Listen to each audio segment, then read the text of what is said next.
Welcome to మీ Priya's kitchen. నాటుకోడితో మరో ఇంట్రెస్టింగ్ రెసిపీ అయిన నాటుకోడి ఇగురుని ఎలా తయారు చేయాలో చూసేద్దామా. ముందుగా నాటుకోడిని తీసుకున్నాము. ఇది 2 kgs ఉంటుంది కాబట్టి 3 ఆనియన్స్, 3 టమాటాస్, అల్లం వెల్లుల్లి ముద్ద, మిరియాల పొడి, వేయించి దంచి పెట్టుకున్న ధనియాల పొడి, సాల్ట్, పసుపు, కారం.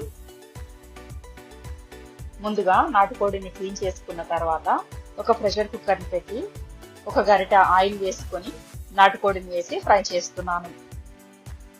ఎప్పుడైనా సరే కుక్కర్లో పెట్టిన తర్వాత ఇలా ఆయిల్ వేసుకొని ఫ్రై చేసుకుంటే నాటుకోడి చాలా టేస్టీగా చాలా బాగుంటుంది.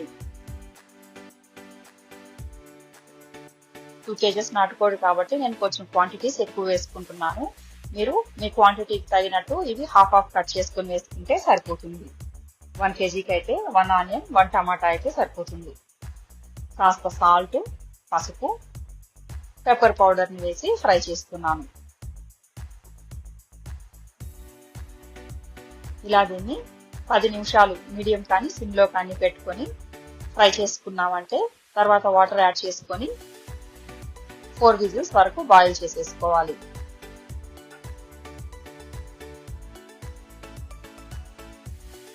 చూడండి, ఇది ఫ్రై అవుతూ ఉంటే అందులోనే వాటర్ రిలీజ్ అవుతూ కుక్ అవుతూ ఉంది. 1 స్పూన్ కారంని యాడ్ చేస్తున్నాను.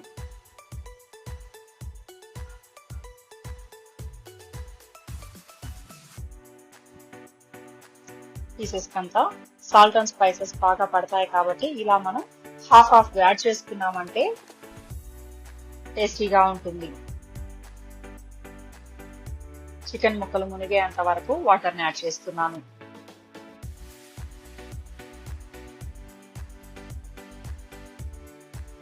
అన్ని కలిసేలాగా కలిపేసుకొని మూత పెట్టి 4 విజిల్స్ వరకు రానిచ్చేద్దాం. ఇది కుక్ అయ్యేలోపు మనం మరో కడాయి పెట్టుకొని కొద్దిగా ఆయిల్ వేసుకొని కట్ చేసి పెట్టుకున్న ఉల్లిపాయలను వేసి ఫ్రై చేసేద్దాం.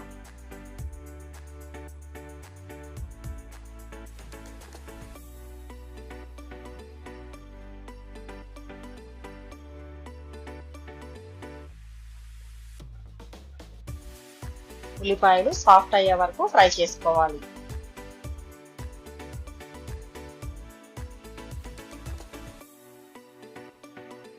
ఇప్పుడు కట్ చేసి పెట్టుకున్న 2 టమాటాలు, 5 నుంచి 6 స్లిట్ చేసి పెట్టుకున్న గ్రీన్ చిల్లీస్ ని కూడా వేసి ఫ్రై చేసుకుందాం.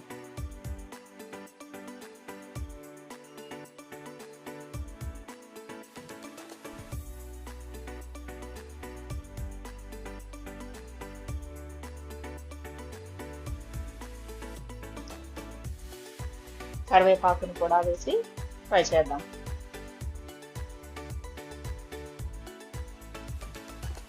ఫ్రెష్ కరివేపాకుని వేసుకుంటే కర్రీకి ఎప్పుడైనా చాలా టేస్టీగా, చూడడానికి కూడా కలర్ఫుల్ గా బాగుంటుంది. ఇప్పుడు మరి కాస్త పసుపు, సాల్ట్ వేసి ఫ్రై చేస్తున్నాను. గ్రేవీలో మనకు కొంచెం చప్పగా లేకుండా వీటికి కూడా సాల్ట్ అండ్ స్పైసెస్ పడితే టేస్టీగా బాగుంటుంది తినేటప్పుడు. కొంచెం ఎక్కువనే ఒక 3 నుంచి 4 కంప్లీట్ గా వెల్లుల్లి రెబ్బలను ఒలిచి పెట్టుకున్నవి వేసి ఫ్రై చేసుకోవాలి. ఇగురులో కానీ ఫ్రైలో కానీ వెల్లుల్లిని కాస్త ఎక్కువ వేసుకున్నామంటే టేస్ట్ చాలా బాగుంటుంది. ముందుగా ప్రిపేర్ చేసి పెట్టుకున్న అల్లం వెల్లుల్లి ముద్దను కూడా 2 స్పూన్స్ యాడ్ చేస్తున్నాను.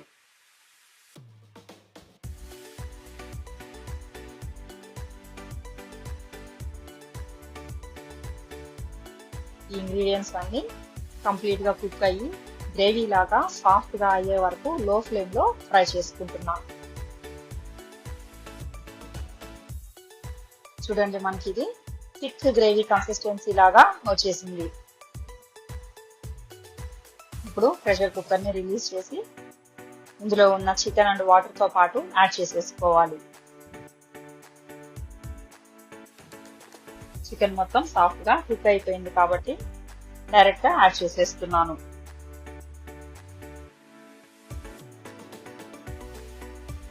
మొత్తం మిక్స్ చేసి ఇప్పుడు సాల్ట్, కారం అన్ని సరిపోయాయి లేదా చెక్ చేసుకోవాలి. కాస్త తక్కువ ఉంటే అన్ని అడ్జస్ట్ చేసేసుకొని 15 to 20 minutes మీడియం ఫ్లేమ్ లో కుక్ చేసామంటే పర్ఫెక్ట్ గా ఇగురు రెడీ అయిపోతుంది.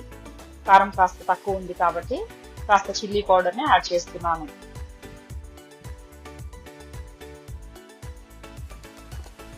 ఇలా ముందుగా ధనియాలను వేయించి పొడి చేసి పెట్టుకున్న పౌడర్ ని ఒక 2 స్పూన్స్ తీసుకొని ఒలిచి పెట్టుకున్న ఒక వెల్లుల్లిని వేసి దంచేసుకోవాలి.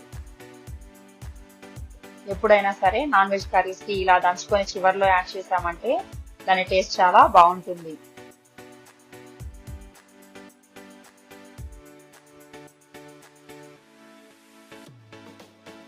Half spoon pepper powder and ఇందాక దంచి పెట్టుకున్న ధనియాలు, గార్లిక్ పౌడర్ ని కూడా యాడ్ చేసేసి ఒక 5 minutes సిమ్ లో మనం ప్రిపేర్ చేసుకున్నామంటే గ్రేవీ మొత్తం థిక్ గా తయారయ్యి చాలా టేస్టీగా బాగుంటుంది. ఇది రైస్ తో కానీ రోటీస్, చపాతీతో ట్రై చేయొచ్చు.